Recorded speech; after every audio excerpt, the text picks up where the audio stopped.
Welcome to the Formula Renault 2000 Eurocup. These single-seater machines with identical chassis, engines, gearboxes and tyres, where the drivers and the teams are the biggest difference. Well, having said that, how do one of the drivers think the difference comes about? We asked Jean-Philippe Grand, ex-racer and now Graf Racing team owner. He says the difference is essentially what the team can do in terms of setup and playing with the aerodynamic balance. It's the same situation as in Formula 3000. A good setup makes the difference between a midfield car and a front runner. Now, teams not only need good drivers, but good mechanics and engineers. Prema Power team manager Angelo Rossin says the experience is vital for the mechanics and for the engineers, but the driver doesn't need so much as he can learn from the team. Well, the championship has been dominated so far by 17-year-old Augusto Farfus. It's definitely good also to get a good relationship between experienced engineer and upcoming driver, because all these drivers are young, the leading drivers, so they don't have much past experience. Richard Antonucci, one of his main rivals there. And Jean-Philippe Grand saying a good car with a bad driver won't win, but a bad car with a good driver won't win either. To win, you need both good car and good driver. If you can't qualify it within 20%, then you're out. The race day, you've got to have the driver on peak performance and the car too. You just can't separate those two items.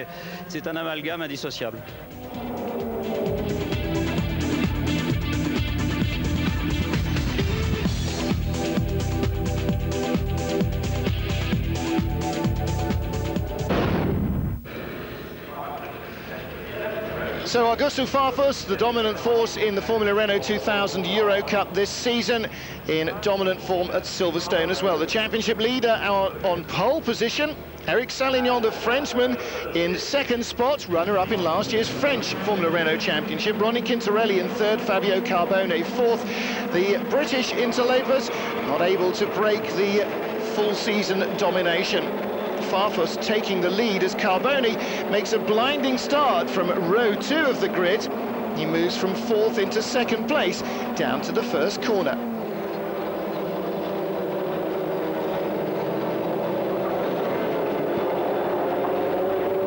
Well, most of them make it safely through Copse. Michael Carlton finding himself in the gravel, first time of asking. But already Farfus has made the break. Carbone in second place, Salignon in third, giving chase. But I wonder what part of the season they will suddenly think this is all a little bit in vain. Safety car is out because Patrick Ernsten, the Swede, his car stopped in a dangerous place at a high-speed bridge bend, and it needs to be rescued. Well, as they restart, there will be 9 laps to go. And as the lead pair get away, Salignon, Richard Antonucci and Cesar Campanico.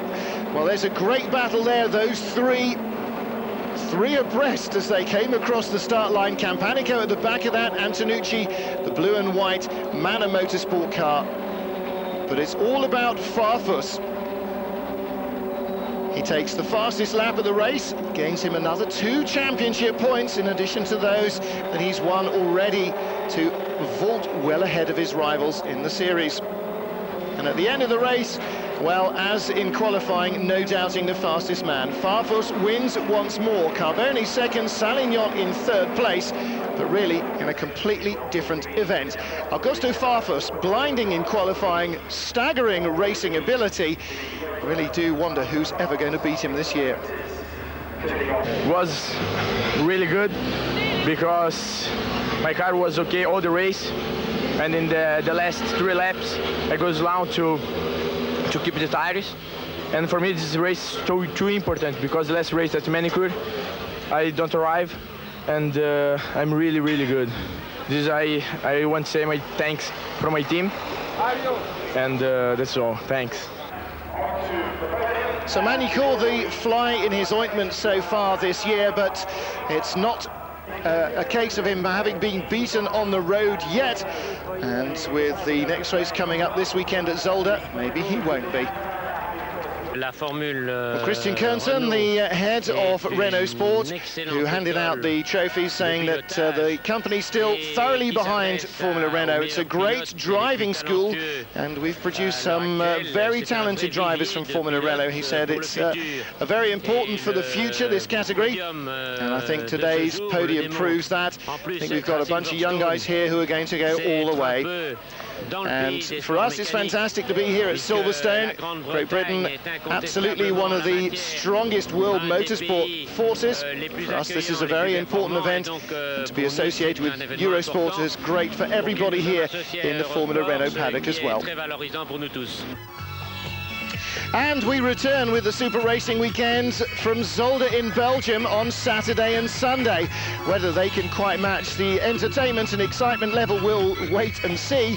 Hopefully the weather will be good and no return to the dismal rain and snow of the first 3 meetings. So we'll be on air on Saturday and Sunday.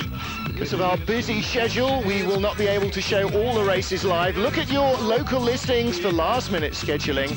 Join me, Martin Haven, on Saturday, that's this weekend, for the first of the action from Zolder.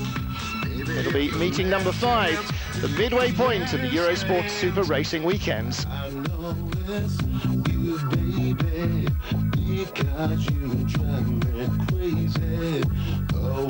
Well, that's it from this look back at Silverstone.